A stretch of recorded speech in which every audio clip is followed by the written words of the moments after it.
Hello दोस्तों, नमस्कार। Way of maths channel में आपका फिर से स्वागत है। मैं हूं एम के गुजर। इस वीडियो में लेके आया हूं सोलापुर डिवीज़न में 7 जनवरी 2023 को हुए गुड्स कार्ड का पेपर लेवल 5 के लिए ऑपरेटिंग डिपार्टमेंट में, ट्रैफिक डिपार्टमेंट में 7 जनवरी 2023 को सोलापुर डिवीज़न में गुड्स कार्ड का एक पेपर हुआ है। उस पेपर का हल दोस्तों, इस पेपर में 110 क्वेश्चन है। उनमें से अधिक 100 क्वेश्चन कर सकते हैं। प्रत्येक क्वेश्चन का 1/3 नेगेटिव रहेगा और 10 प्रश्न अथवा में दिए गए हैं। अधिक से अधिक 100 प्रश्न जांचे जाएंगे। इससे पहले के जो पेपर हैं वो मैंने हल करवा रखे हैं, उनका लिंक डिस्क्रिप्शन में दिया हुआ है, वो आप वहां से जरूर देखें। देखते हैं सोलापुर डिवीजन का गुड्स कार्ड का 7 जनवरी 2023 के पेपर का पहला क्वेश्चन। देखें, आप स्क्रीन पर देखें। दुर्घटना की सूचना देने के उद्देश्य से रेलवे संपत्ति का थ्रेशोल्ड वैल्यू कितना रुपए है? दुर्घटना की सूचना देने के उद्देश्य से ए में 3 करोड़, बी में 1 करोड़, सी में 25 लाख और डी में इनमें से कोई नहीं। करेक्ट आंसर रहेगा डी, क्योंकि इस प्रकार का थ्रेशोल्ड वैल्यू रेलवे संपत्ति का थ्रेशोल्ड वैल्यू है ही नहीं, इनमें से कोई नहीं। ठीक है, न 3 करोड़ है, न 1 करोड़ है, न 25 लाख है। प्रश्न नंबर 1 का करेक्ट आंसर रहेगा ए, डी। क्वेश्चन नंबर 2 देखेंगे। ट्रेन को पीछे धकेलने के लिए खाली जगह द्वारा लिखित प्राधिकरण जारी किया जाता है। ए में खंड नियंत्रक, बी में एओएम, सी में मुख्य नियंत्रक और डी में इनमें से कोई नहीं। बी में एओएम दे रखा है। आपको बता दूं एओएम का फुल फॉर्म क्या होता है? Assistant operation manager. एओएम का फुल फॉर्म होता है असिस्टेंट ऑपरेटिंग मैनेजर। ध्यान रहे, ट्रेन को पीछे धकेलने के लिए स्टेशन मास्टर द्वारा लिखित प्राधिकार जारी किया जाता है। एक मेमो जारी किया जाता है जो स्टेशन मास्टर के द्वारा जारी किया जाता है। क्वेश्चन नंबर 2 का करेक्ट आंसर रहेगा डी। क्वेश्चन नंबर 3 देखेंगे। ट्रेन को विभाजित करने से पहले गार्ड को शेष भार के कम से कम खाली जगह प्रतिशत वैगनों या खाली जगह वैगनों में से जो भी अधिक हो के हैंड ब्रेक लगाने के लिए कदम उठाएगा। ए में दे रखा है 50 और 10, बी में दे रखा है 30 और 8, सी में दे रखा है 50 और 15 और डी में दे रखा है इनमें से कोई नहीं। ट्रेन को, पहले क्वेश्चन को समझ लो कि ट्रेन को विभाजित करने से पहले गार्ड कितने हैंड ब्रेक लगाएगा, कितना प्रतिशत या कितने, जो भी अधिक है। इसका करेक्ट आंसर रहेगा ए, जितने छोड़ दिए, जितने भार है उसका 50% या 10। यदि 20 वैगन हुए तो 10 वैगनों का लगा, यदि 20 से कम वैगन हुए तो 10 वैगनों का लगाएगा और 20 से कम ज्यादा हुए तो 10 वैगनों का लगाएगा और उससे कम हुए तो 50% वैगनों का लगाएगा। यानी कि क्वेश्चन नंबर 3 का करेक्ट आंसर रहेगा ए। क्वेश्चन नंबर 4 देखेंगे। निम्नलिखित स्थिति ब्लॉक नियम का उल्लंघन नहीं है, ब्लॉक नियमों का उल्लंघन नहीं है। ए में दे रखा है अनुचित अधिकार के साथ ब्लॉक सेक्शन में प्रवेश की गई ट्रेन।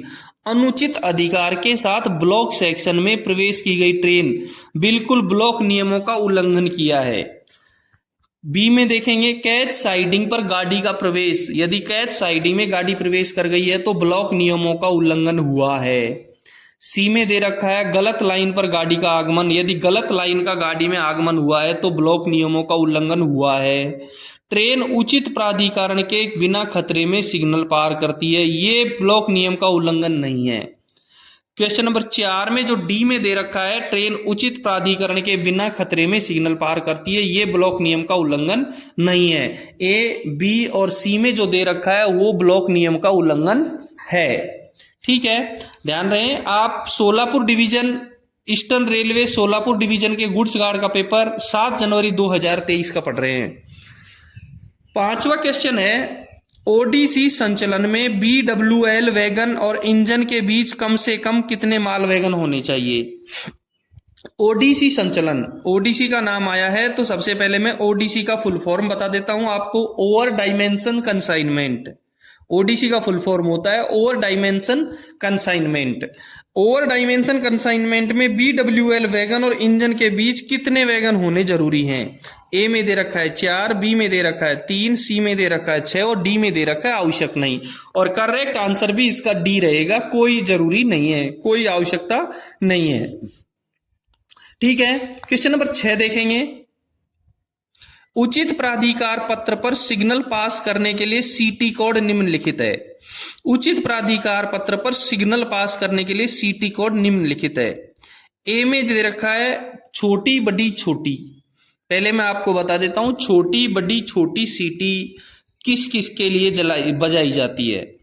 टोकन नहीं मिलने पर, छोटी बड़ी छोटी सीटी टोकन नहीं मिलने पर बजाई जाएगी, टोकन मिस हो जाने पर बजाई जाएगी, गलत प्रस्थान आदेश प्राप्त हो जाने पर बजाई जाएगी, उपयुक्त प्राधिकार पर रोक सिग्नल को ऑन स्थिति में पार करते समय बजाई जाएगी। इसलिए छठे क्वेश्चन का करेक्ट आंसर तो हो गया ए, छोटी बड़ी छोटी सीटी उचित प्राधिकार पत्र पर सिग्नल पास करने के लिए बजाई जाएगी। अब बी में जो दे रखा है उसका भी आप समझ लें, बड़ी छोटी छोटी, बड़ी छोटी छोटी कब बजाई जाएगी? जब सिग्नल की भुजा झुकी हुई है परंतु बत्ती बुझी हुई है, जब बजाई जाएगी बड़ी छोटी छोटी। सिग्नल की भुजा अपर्याप्त रूप से या समुचित स्थिति में ऑफ नहीं की गई है, तब बजाई जाएगी बड़ी छोटी छोटी। त्रुटिपूर्ण सिग्नल होने पर बजाई जाएगी बड़ी छोटी छोटी, और सिग्नल बुझा हुआ होने पर भी बड़ी छोटी छोटी बजाई जाएगी। ठीक है, इन परिस्थितियों में बी में जो दे रखा है वो सीटी बजाई जाएगी। सी में जो दे रखा है छोटी छोटी छोटी, ये कब बजाई जाएगी? सी में जो छोटी छोटी छोटी दे रखी है, गार्ड ब्रेक लगाओ, लोको पायलट ये संकेत देता है गार्ड को कि आप ब्रेक लगाओ, तो बजाई जाएगी छोटी छोटी छोटी 3 सीटियां। या गाड़ी काबू से बाहर है, गार्ड सहायता करे, इसके लिए 3 छोटी छोटी छोटी सीटी बजाई जाएंगी। ठीक है, आपको तीनों के तीनों सीटियां बता दी, कब कब कौन सी सीटी बजाई जाएगी। क्वेश्चन नंबर 6 का करेक्ट आंसर रहेगा ए। क्वेश्चन नंबर 7 देखेंगे। निम्न में से कितने ज्यादा से ज्यादा विस्फोटक से भरे माल डिब्बे को यात्री गाड़ी में लगाए जा सकते हैं? कितने ज्यादा से ज्यादा विस्फोटक से भरे माल डिब्बे को यात्री गाड़ी में लगाए जा सकते हैं? करेक्ट आंसर रहेगा इसका ए 4। करेक्ट आंसर रहेगा इसका ए 4। 8वां क्वेश्चन देखेंगे। निम्न सूचना देने के लिए 4 हूटर बजाए जाएंगे। 4 हूटर कब बजाए जाएंगे? कौन सी सूचना देने के लिए 4 हूटर बजाए जाएंगे? ए में दे रखा है होम स्टेशन के बाहर ART और ARMV आवश्यक है, ऐसा कभी भी नहीं होगा कि जब कोई सीटी बजाई जाएगी। बी में दे रखा है होम स्टेशन के बाहर ART आवश्यक है, यदि होम स्टेशन के बाहर ART आवश्यक है तो 3 हूटर बजाए जाएंगे। सी में दे रखा है होम स्टेशन पर ART और ARV आवश्यक है, बिल्कुल करेक्ट आंसर इसका सी रहेगा, जब 4 हूटर बजाए जाएंगे। होम स्टेशन पर ART और ARV आवश्यक है तो 4 हूटर बजाए जाएंगे। दोस्तों, हूटर दुर्घटना घटित होने पर बजाया जाएगा। प्रत्येक हूटर की सीटी 45 सेकंड लंबी होगी तथा अंतराल 5 सेकंड का होगा। प्रत्येक सीटी के बीच में एक सीटी 45 सेकंड तक बजेगी और उस दूसरी सेकंड और एक सीटी के बीच में 5 सेकंड का अंतर होगा। और कैंसिल करने के लिए जो हूटर बजाया जाएगा वो 90 सेकंड तक के लंबा हूटर होगा। यदि लंबा हूटर 90 सेकंड तक का बजाए, इसका मतलब पिछले जो संकेत दिए गए हैं वो सब कैंसिल माने जाएंगे। ठीक है, क्वेश्चन नंबर 8 का करेक्ट आंसर हो गया सी। क्वेश्चन नंबर 9 देखेंगे। निम्नलिखित TA 602 में शामिल नहीं है। निम्नलिखित TA 602 में शामिल नहीं है। ए में दे रखा है बिना लाइन क्लियर के आगे बढ़ने की ऑथोरिटी। बी में दे रखा है ऑन में सिग्नल पास करने की ऑथोरिटी। सी में लाइन क्लियर पूछताछ संदेश और डी में सतर्कता आदेश। पहले मैं आपको TA 602 दिखा देता हूं, आप TA 602 एक बार देख लें।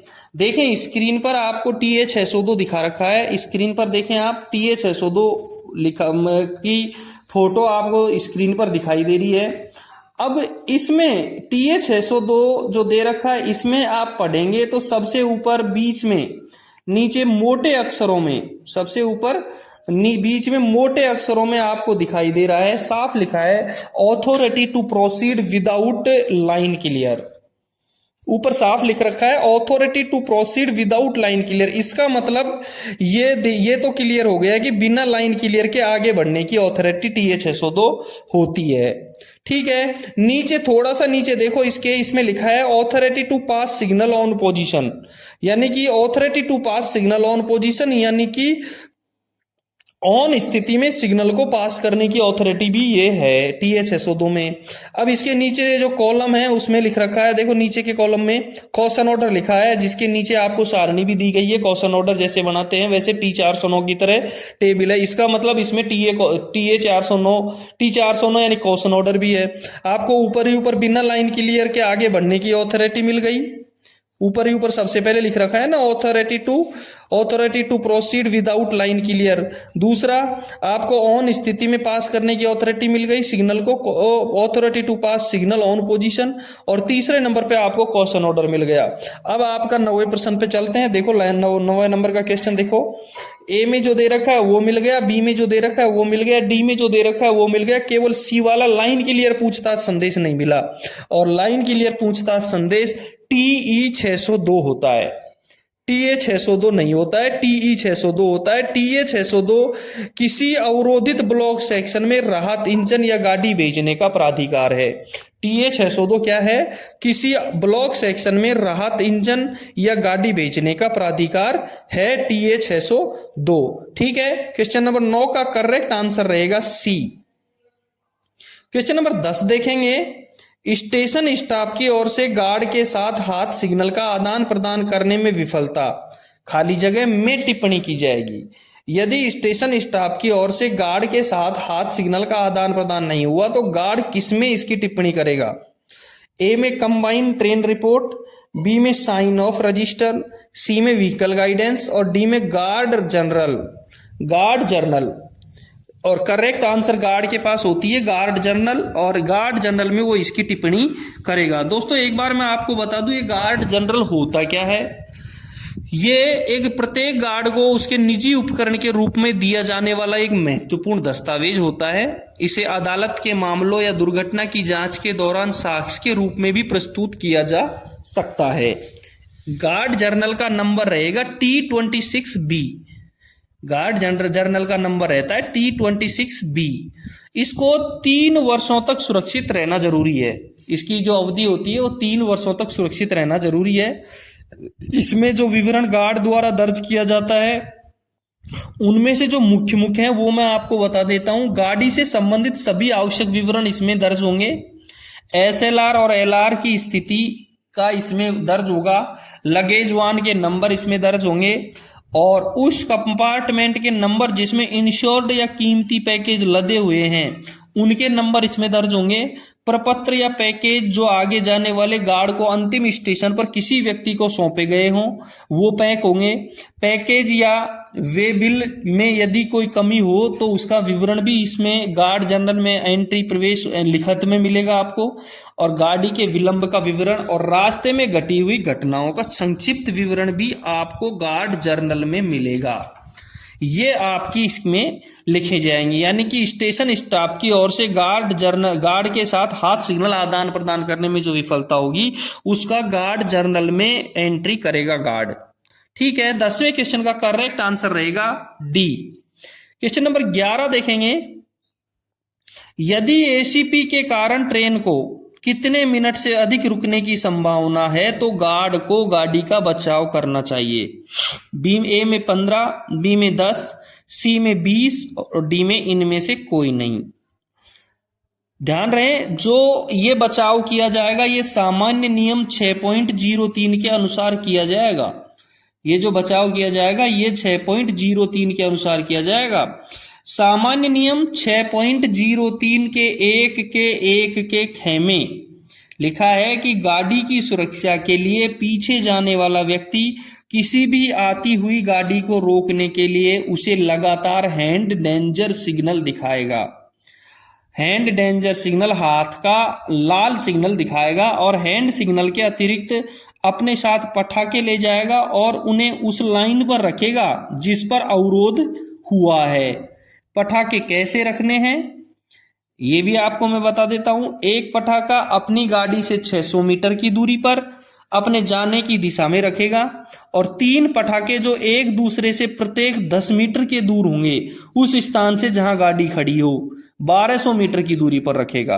पहला पटाखा 600 मीटर की दूरी पर और 3 पटाखे 1200 मीटर की दूरी पर एक दूसरे से 10-10 मीटर दूरी पर रखे जाएंगे। ठीक है, इस तरीके से सामान्य नियम 6.03 के अनुसार एसीपी के कारण यदि गाड़ी 10 मिनट से ज्यादा रुकी है तो वो गाड़ी का बचाव करेगा। करेक्ट आंसर 11वें क्वेश्चन का बी रहेगा 10 मिनट। क्वेश्चन नंबर 12 देखेंगे। स्वीकृत विशेष निर्देश खाली जगह द्वारा निर्धारित किए गए हैं। ए में प्राधिकृत अधिकारी, बी में सीआरएस, सी में पीसीओएम और डी में जीएम। पहले मैं आपको बारी बारी से सबका विवरण बता देता हूं। ए में दे रखा है प्राधिकृत अधिकारी।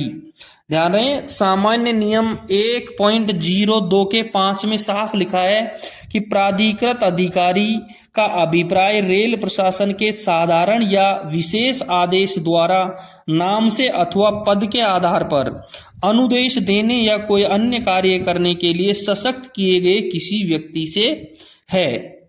और इसका जो विवरण दे रखा है वो इसी के नीचे सामान्य सहायक नियम में दे रखा है, वो आप खुद पढ़ लेना। दोस्तों मैं जो भी क्वेश्चन पेपर हल करवा रहा हूं वो उत्तर पश्चिमी रेलवे की जी&एस-आर, block working manual, accident manual और ऑपरेटिंग मैनुअल में के अनुसार हल करवाता हूं।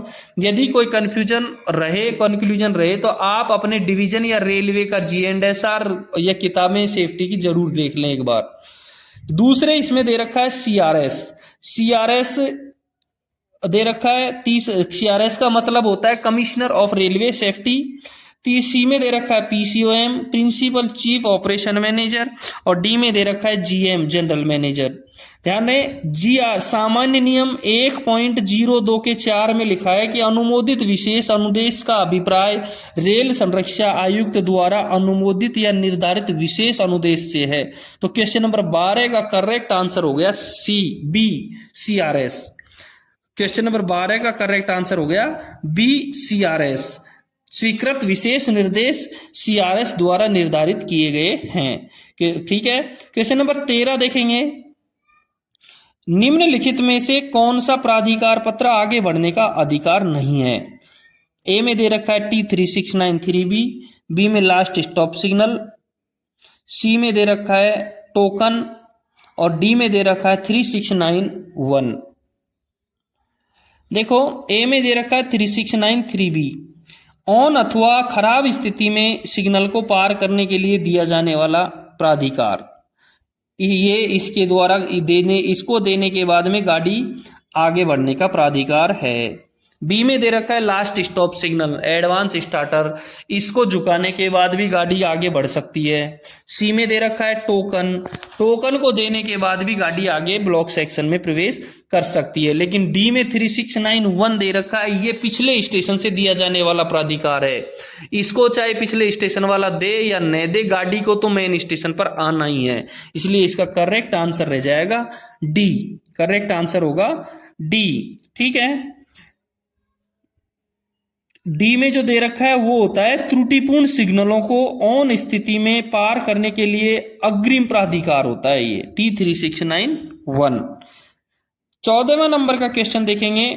क्वेश्चन नंबर 14 देखें। निम्न में से कौन सा अनुज्ञात्मक सिग्नल नहीं है। ए में वार्नर, बी में डिस्टेंट, सी में इनर डिस्टेंट और डी में स्टार्टर। और इसका करेक्ट आंसर रहेगा डी, स्टार्टर। करेक्ट आंसर रहेगा इसका डी। ठीक है, 15 नंबर का क्वेश्चन देखेंगे। डिविजनल वर्किंग टाइम टेबल खाली जगह और खाली जगह द्वारा संयुक्त रूप से जारी किया जाता है। डिवीजन वर्किंग टाइम टेबल किसके द्वारा जारी किया जाता है। वर्किंग टाइम टेबल को WTT कहेंगे। WTT किसके द्वारा जारी किया जाता है। ए में देखेंगे DRM और CPTM। DRM का full form division rail manager, CPTM का फुल फॉर्म होता है चीफ पैसेंजर ट्रांसपोर्टेशन मैनेजर, मुख्य यात्री परिवहन प्रबंधक। बी में CTPM और PCCM। CTPM का फुल फॉर्म होता है chief traffic planning manager. PCCM का प्रिंसिपल चीफ कॉमर्शियल मैनेजर। सी में दे रखा है PCOM और CPTM और डी में कोई नहीं। करेक्ट आंसर रहेगा इसका सी। WTT, PCOM और CPTM दोनों के द्वारा मिलकर के जारी किया जाता है। ठीक है, 15 नंबर के क्वेश्चन का करेक्ट आंसर रहेगा सी। क्वेश्चन नंबर 16 देखेंगे। क्वेश्चन नंबर 16 है, हेडलाइट खराब होने पर ब्रॉड गेज में लोकोमोटिव की अधिकतम गति निम्न में से कौन सी है? ए में दे रखा है 40 किलोमीटर प्रति घंटे, बी में दे रखा है 30 किलोमीटर प्रति घंटे, सी में दे रखा है 20 किलोमीटर, बी में दे रखा है 30 किलोमीटर प्रति घंटे, सी में दे रखा है 20 किलोमीटर प्रति घंटे और डी में दे रखा है 10 किलोमीटर प्रति घंटे। दोस्तों, किसी गाड़ी के इंजन की ब्लॉक सेक्शन में हेडलाइट खराब हो जाती है तो लोको पायलट ये सुनिश्चित करने के बाद कि दोनों मार्कर लाइट बराबर जल रही हैं, अपनी गाड़ी को ब्रॉड गेज में 50 किलोमीटर प्रति घंटे एवं मीटर गेज में 40 किलोमीटर प्रति घंटे की अधिकतम गति से संचालित करेगा। इस प्रश्न में 50 किलोमीटर प्रति घंटे का कहीं भी उल्लेख नहीं है, इसलिए 40 किलोमीटर प्रति घंटे इसका आंसर सही रहेगा, क्योंकि ब्रॉड गेज में ये जो स्पीड है 50 किलोमीटर प्रति घंटे रहती है और मीटर गेज में ये स्पीड 40 किलोमीटर प्रति घंटे की रफ्तार रहती है। जिन सेक्शनों में रिफ्लेक्टिव टाइप इंजीनियरिंग इंडिकेटर लगे हों, जिन सेक्शनों में रिफ्लेक्टिव टाइप इंजीनियरिंग इंडिकेटर लगे हों, वहां रात या धुंध कोहरे के मौसम में जहां दृश्यता बाधित हो तो ब्रॉड गेज एवं मीटर गेज में 40 किलोमीटर प्रति घंटे की अधिकतम गति से या उस सेक्शन में लागू सबसे कम गति प्रतिबंध की गति से, दोनों में से जो भी कम हो, गाड़ी का संचालन करेगा और सीटी का स्वतंत्रता से उपयोग करते हुए पूर्ण रूप से सतर्क रहेगा। अपना हॉर्न लगातार वो बजाता रहेगा। उत्तर में 40 दे रखा है, 30 दे रखा है, 20 और 10 दे रखा है। 50 का कहीं भी उल्लेख नहीं है। मीटर गेज में 40 kmph की रफ्तार से रहेगा अधिकतम और ब्रॉड गेज में 50 किलोमीटर प्रति घंटे की रफ्तार से रहेगा। यदि इसमें 50 आंसर होता तो वो सही रहता, क्योंकि ब्रॉड गेज के हिसाब से 50 किलोमीटर और मीटर गेज के हिसाब से 40 किलोमीटर प्रति घंटे की रफ्तार इसका आंसर रहेगा। क्वेश्चन नंबर 17 देखेंगे। निम्नलिखित में से कौन डाउन ट्रेनों के लिए पेपर लाइन क्लियर टिकट है? डाउन गाड़ी का यानी डाउन ट्रेन का पेपर लाइन क्लियर टिकट कौन सा है? ए में दे रखा है TD 1425, बी में दे रखा है TC 1425 और सी में दे रखा है TA 1425, डी में दे रखा है TB 1425। मैं आपको बारी बारी से सबका बता देता हूं। ए में जो दे रखा है TD 1425 ये होता है डाउन साइड का पेपर लाइन क्लियर टिकट, यानी 17 नंबर के क्वेश्चन का करेक्ट आंसर रहेगा ए। 17 नंबर के क्वेश्चन का करेक्ट आंसर रहेगा ए। बी में जो दे रखा है वो है TC 1425, यानी कि अप साइड का paper line clear ticket, up side का पेपर लाइन क्लियर टिकट। सी में दे रखा है TA 1425, यानी लाइन क्लियर पूछताछ संदेश रजिस्टर, लाइन क्लियर पूछताछ संदेश रजिस्टर। और TB 1425 है वो है लाइन क्लियर जवाब संदेश रजिस्टर। TB 1425 है लाइन क्लियर जवाब संदेश रजिस्टर। 17 नंबर के क्वेश्चन का करेक्ट आंसर रहेगा ए। 18 नंबर का क्वेश्चन देखेंगे। यदि नॉन इंटरलॉक्ड स्टेशनों पर सबसे बाहरी सम्मुख कांटे पर रेल सेवक नहीं है, यदि नॉन इंटरलॉक्ड स्टेशनों पर सबसे बाहरी सम्मुख कांटे पर रेल सेवक नहीं है तो सम्मुख कांटे पर पार करते समय मालगाड़ी की गति किलोमीटर प्रति घंटे है। ए में 15 किलोमीटर प्रति घंटे दे रखा है, बी में 20 किलोमीटर प्रति घंटे दे रखा है, सी में 30 किलोमीटर प्रति घंटे दे रखा है और डी में इनमें से कोई नहीं दे रखा है। दोस्तों, जब नॉन इंटरलॉक स्टेशन पर बाहरी सम्मुख कांटे पर कोई रेल सेवक उपस्थित नहीं है तो गाड़ी नहीं चलाई जाएगी, लोको पायलट उस गाड़ी को वहीं खड़ी कर देगा। तो इसका करेक्ट आंसर रहेगा 18वें का डी। क्वेश्चन नंबर 19 देखेंगे। यदि कोई ट्रेन प्रथम रोक सिग्नल पर खड़ी होती है और यदि पीछे कोई आईबीएस है तो कितने मिनट के बाद गाड़ी का बचाव करना चाहिए। कोई ट्रेन फर्स्ट स्टॉप सिग्नल पर खड़ी है और पीछे कोई आईबीएस है तो कितने मिनट के बाद गाड़ी का बचाव करना चाहिए। ए में 15 मिनट, बी में 5 मिनट और सी में बचाव की कोई आवश्यकता नहीं है और डी में इनमें से कोई नहीं। दोस्तों, जब कोई गाड़ी स्टेशनों के बीच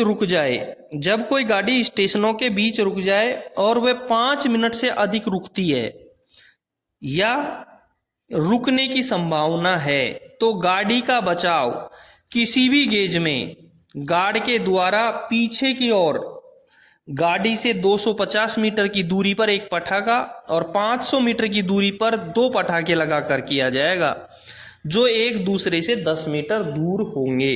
बिल्कुल क्लियर हो गया। कितने मिनट के बाद? 5 मिनट के बाद। क्वेश्चन नंबर 19 का करेक्ट आंसर रहेगा बी, 5 मिनट। क्वेश्चन नंबर 20 देखेंगे। निम्नलिखित में से कौन सा मालगाड़ी के लिए वाहन मार्गदर्शन का फॉर्म नंबर है?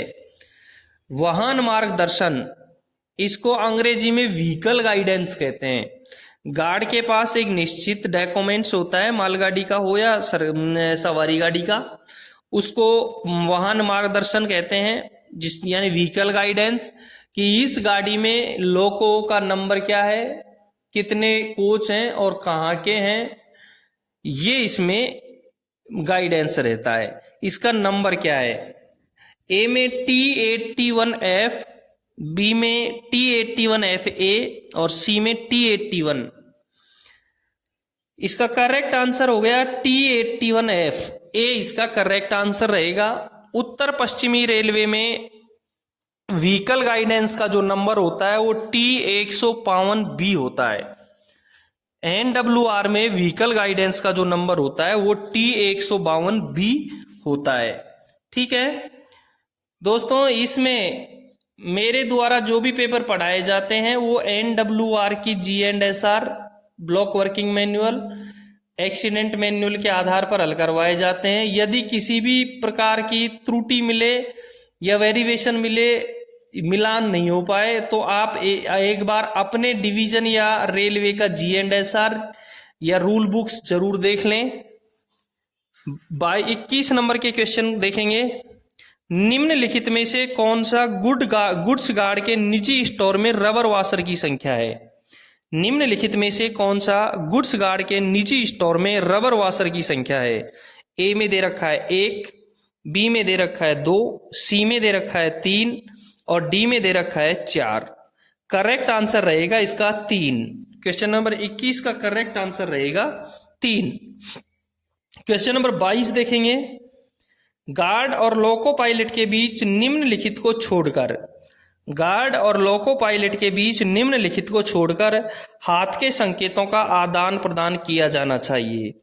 जब ट्रेन शुरू होने के बाद रुकती है, जब ट्रेन स्टेशनों के बीच शुरू होने के बाद रुकती है, जब ट्रेन एक स्टेशन से थ्रू जाती है और डी में दे रखा है जब ट्रेन संपार फाटकों से गुजरती है। 22 नंबर के क्वेश्चन का करेक्ट आंसर रहेगा डी, जब ट्रेन संपार फाटकों से गुजरती है। ठीक है, क्वेश्चन नंबर 23 देखेंगे। ट्रेन के शुरू होने से पहले गार्ड द्वारा घड़ी की सेटिंग की जाती है। कहाँ की जाती है? ट्रेन के कहाँ से शुरू होने पर? टर्मिनल से, बी में दे रखा है क्रू चेंजिंग स्टेशन से, सी में दे रखा है ड्यूटी के लिए रिपोर्टिंग के अधिकृत स्थान पर की घड़ी से और डी में दे रखा है उपरोक्त सभी। बिल्कुल करेक्ट आंसर इसका रहेगा डी, क्योंकि ट्रेन के टर्मिनल से शुरू होने पर उसको घड़ी का मिलान करना चाहिए, क्रू चेंजिंग स्टेशन से शुरू होने पर उसका मिलान करना चाहिए, या ड्यूटी के लिए रिपोर्टिंग के अधिकृत स्थान से शुरू होने पर उसको घड़ी से मिलान करना चाहिए। इसलिए इसका करेक्ट आंसर रहेगा डी। अगला क्वेश्चन देखेंगे, क्वेश्चन नंबर 24 देखें। बी वर्ग ओडीसी, बी क्लास ओडीसी के अंतरमंडलीय संचालन में स्वीकृति के प्राधिकारी कौन हैं? बी क्लास ओडीसी का अंतरमंडलीय संचालन में स्वीकृति के प्राधिकारी कौन है? एक बार अपने डिवीजन का रूल बुक जरूर देख लेना। ओडीसी, ये क्वेश्चन बीकानेर डिवीजन में एक 22 जुलाई 2023 को कंट्रोलर का पेपर हुआ था, उसमें भी आया हुआ है, इंपॉर्टेंट क्वेश्चन है। एक SEE डिवीजन में ट्रेन मैनेजर का जो पेपर हुआ था 10 जून 2023 को, उसमें भी ये आया हुआ है, इंपॉर्टेंट है। बी वर्ग ओडीसी यानी बी क्लास ओडीसी, ओडीसी का नाम आते ही मैं आपको एक बार बता दूं, बी क्लास ओडीसी, ओडीसी का फुल फॉर्म होता है और डायमेंशन कंसाइनमेंट। ओडीसी का फुल फॉर्म होता है और डायमेंशन कंसाइनमेंट। ए में दे रखा है डीआरएम, बी में दे रखा है सीआरएस और सी में दे रखा है पीसीओएम और डी में दे रखा है पीसीओएम और डीआरएम। दोस्तों इनका फुल फॉर्म बता देता हूं एक बार। डीआरएम का फुल फॉर्म होता है डिवीजन रेल मैनेजर, सीआरएस का फुल फॉर्म होता है कमिश्नर ऑफ रेलवे सेफ्टी, सी में दे रखा है पीसीओएम, पीसीओएम का फुल फॉर्म होता है प्रिंसिपल चीफ ऑपरेशन मैनेजर, और डी में जो दे रखा है उनका पीसीओएम और डीआरएम आ ही गया। अब मैं आपको ओडीसी का बारी बारी से सारे तरीके समझा देता हूं। ए क्लास ओडीसी की मंडल में चलने के लिए परमिशन, डिवीजन में चलने के लिए परमिशन डीआरएम के द्वारा दी जाती है, और अदर डिवीजन में या डिवीजन से बाहर या इंटर रेलवे या इंटर डिवीजन के लिए परमिशन पीसीओएम के द्वारा दी जाती है, और इसकी गति सेक्शनल होती है। बी क्लास ओडीसी चलने के लिए, मंडल में चलने के लिए डीआरएम ऑथोराइज करता है, और अदर मंडल में, अदर डिवीजन या अदर रेलवे के लिए इसको पीसीओएम ऑथराइज करता है। इसलिए 24 नंबर के क्वेश्चन का करेक्ट आंसर रहेगा सी। बी क्लास ओडीसी की जो स्पीड है वो 40 रहेगी ब्रॉड गेज में, 25 गेज में 25 किलोमीटर रहेगी मीटर गेज में, और 15 किलोमीटर रहेगी नैरो गेज में। SSC CNW इसका एस्कॉर्ट करेगा। और सी क्लास ओडीसी की परमिशन सीआरएस के द्वारा दी जाती है, जिसकी स्पीड नैरो गेज में 15 kmph और मीटर गेज और ब्रॉड गेज में 25 kmph रहती है। इसकी escorting sectional TI, sectional PWI और SSC CNW के द्वारा की जाती है। क्वेश्चन नंबर 24 का करेक्ट आंसर रहेगा सी। 25 नंबर का क्वेश्चन देखेंगे। 25वें क्वेश्चन में है मैन्युअल रूप से संचालित बहुसंकेतिक सिग्नल प्रणाली, बहुसंकेती सिग्नलिंग प्रणाली, मल्टी एस्पेक्ट सिग्नलिंग सिस्टम में सी श्रेणी स्टेशन पर प्रत्येक दिशा के लिए प्रदान किए जाने वाले निश्चित सिग्नल के न्यूनतम उपकरण होंगे। ए में दे रखा है डिस्टेंट और होम, बी में दे रखा है डिस्टेंट, होम और स्टार्टर, सी में दे रखा है वार्नर, होम और स्टार्टर। क्वेश्चन है कि मल्टी एस्पेक्ट सिग्नलिंग सिस्टम में सी क्लास स्टेशन पर न्यूनतम कौन कौन से सिग्नल होंगे। आपका क्वेश्चन है कि मल्टी एस्पेक्ट सिग्नलिंग सिस्टम में सी क्लास स्टेशन पर सबसे न्यूनतम सिग्नल कौन कौन से होंगे। देखो, बहुसंकेती सिग्नलिंग व्यवस्था में सबसे कम सिग्नल होगा डिस्टेंट और होम, ये जरूर होगा। द्विसंकेती में वार्नर और होम, इन दोनों में से दोनों जरूर होंगे। तो 25वें क्वेश्चन का करेक्ट आंसर रहेगा ए। 26वां क्वेश्चन देखेंगे। जब ट्रेन पूरी तरह से फाउलिंग मार्ग को साफ करते हुए स्टेशन पर आ जाती है तो गार्ड रात में हाथ के सिग्नल का आदान प्रदान करेगा, यानी कौन सा सिग्नल दिखाएगा। फॉलिंग मार्क क्लियर करके, साफ करके स्टेशन पर आ गई है तो गार्ड कौन सा सिग्नल का आदान प्रदान करेगा। ए में दे रखा है हरा, बी में दे रखा है सफेद, सी में दे रखा है आदान प्रदान जरूरी नहीं है। देखो, गार्ड ये सुनिश्चित करने के बाद ये गाड़ी पूरी आ चुकी है, वह फॉलिंग मार्क साफ करके खड़ी है, तो T1410 जो ट्रेन इंटैक्ट रजिस्टर होता है उसमें समय को लिखेगा, आगमन समय को लिखेगा और अपने हस्ताक्षर करेगा। T1410 को स्टेशन मास्टर पॉइंट्समैन के द्वारा गार्ड के पास भेजेगा, जिसमें दिनांक और गाड़ी संख्या खुद लिखेगा। उसके बाद में आगमन का समय और हस्ताक्षर गार्ड के द्वारा किया जाएगा। इसके बाद गार्ड और पॉइंट्समैन दिन में हरी झंडी और रात में हरी बत्ती हिलाकर गाड़ी के पूर्ण आने का संकेत स्टेशन मास्टर को दिखाएंगे। इसलिए करेक्ट आंसर रहेगा इसका ए। 26वें क्वेश्चन का करेक्ट आंसर रहेगा ए। क्वेश्चन नंबर 27 देखेंगे। गार्ड को ट्रेन के अन्य कागजों के साथ अपनी यात्रा के अंत में को सतर्कता आदेश सौंपना चाहिए। ए में दे रखा है लॉबी प्रभारी, बी में दे रखा है स्टेशन मास्टर, सी में दे रखा है गार्ड और डी में दे रखा है कोई नहीं। सतर्कता आदेश की रिकॉर्ड की प्रतियों को, ध्यान रहे अगला ही क्वेश्चन है, वो अगले क्वेश्चन में बताऊंगा, एक बार देखें, इसको देख लें। वो लॉबी प्रभारी को सतर्कता आदेश अंत में किसको सौंपेगा? लॉबी प्रभारी को सौंपेगा। 28वें क्वेश्चन में है कि सतर्कता आदेश के गार्ड पन्ने को कितने महीने की अवधि के लिए संरक्षित किया जाएगा? सतर्कता आदेश के गार्ड के पन्ने को कितने महीने की अवधि के लिए संरक्षित किया जाएगा? ए में दे रखा है 12, बी में दे रखा है 6 और सी में दे रखा है 5। ध्यान रहे, सतर्कता आदेश की रिकॉर्ड प्रतियों को उनके जारी होने की तारीख से 12 महीने की तारीख तक संभाल कर रखा जाना चाहिए। प्रत्येक लोको पायलट व ट्रेन मैनेजर को अपनी गाड़ी की यात्रा समाप्त होने पर इसे लॉबी पर या इसके लिए निर्धारित स्थान पर जमा करवा दिया जाता है। लॉबी प्रभारी को जमा करवा दिया जाता है और इसको 12 महीने तक सुरक्षित रखा जाता है। क्वेश्चन नंबर 27 का करेक्ट आंसर ए और क्वेश्चन नंबर 28 का भी करेक्ट आंसर हो गया ए। क्वेश्चन नंबर 29 देखेंगे। ब्लॉक सेक्शन में से ट्रेन को पीछे धकेलते समय निम्नलिखित नंबरों को छोड़कर बाकी नंबरों को पीछे धकेलने के मेमो में शामिल किया जाएगा। पीछे धकेलते समय इस प्रकार की जो प्रक्रिया है, इस प्रक्रिया को ब्लॉक बैक कहा जाता है। इस प्रक्रिया को क्या कहा जाता है? ब्लॉक बैक कहा जाता है। ए में दे रखा है पिछले स्टेशन की निजी संख्या, बिल्कुल इसको लिखना पड़ेगा उसमें। बी में दे रखा है अग्रिम स्टेशन की निजी संख्या, इसको भी लिखना पड़ेगा। गेटमैन का निजी संख्या, इसको नहीं लिखना पड़ेगा, इसको लिखने की कोई जरूरत नहीं है। और डी में दे रखा है ट्रेन नोटिस संख्या, इसकी भी कोई जरूरत, इसकी जरूरत है ट्रेन का नोटिस संख्या, बिल्कुल सी आंसर इसका सही रहेगा 29 का। 30 नंबर का क्वेश्चन देखेंगे। डबल लाइन पर संपूर्ण संचार व्यवस्था भंग में, डबल लाइन पर संपूर्ण संचार व्यवस्था भंग में किसी भी ट्रेन को ब्लॉक सेक्शन में प्रवेश करने की अनुमति नहीं दी जाएगी। डबल लाइन पर संपूर्ण संचार व्यवस्था भंग में किसी भी ट्रेन को ब्लॉक सेक्शन में प्रवेश करने की अनुमति नहीं दी जाएगी जब तक कि ट्रेन के बीच कितने मिनट का स्पष्ट अंतराल न हो।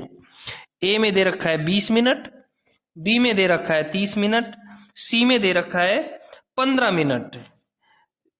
सी में जो दे रखा है वो दे रखा है 15 मिनट। दोस्तों, double line section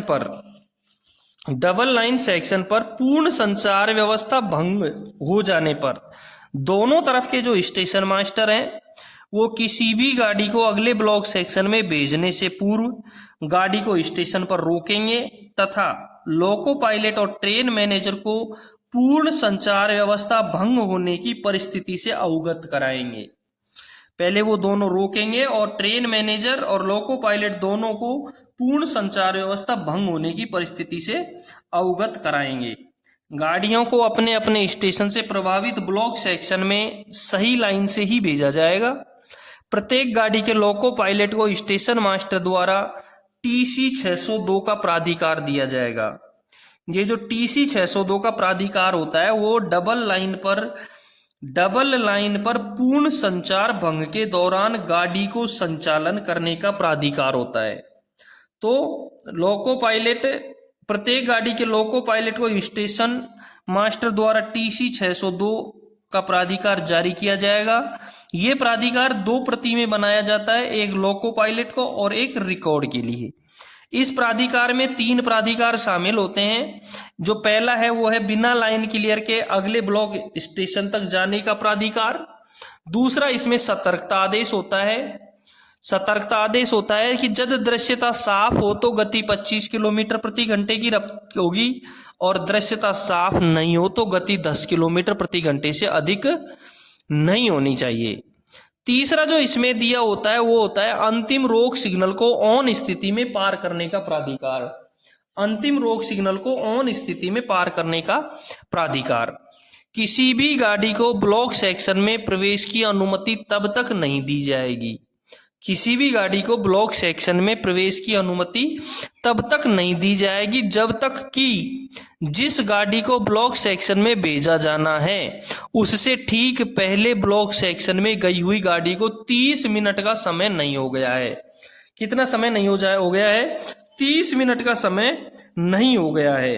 question number 30 का करेक्ट आंसर रहेगा बी। क्वेश्चन नंबर 30 का करेक्ट आंसर रहेगा बी। दोस्तों इस वीडियो में क्वेश्चन नंबर 1 से 30 तक हल करवाएंगे। क्वेश्चन नंबर 31 से आगे के जो क्वेश्चन है वो अगले वीडियो में हल करवाएंगे।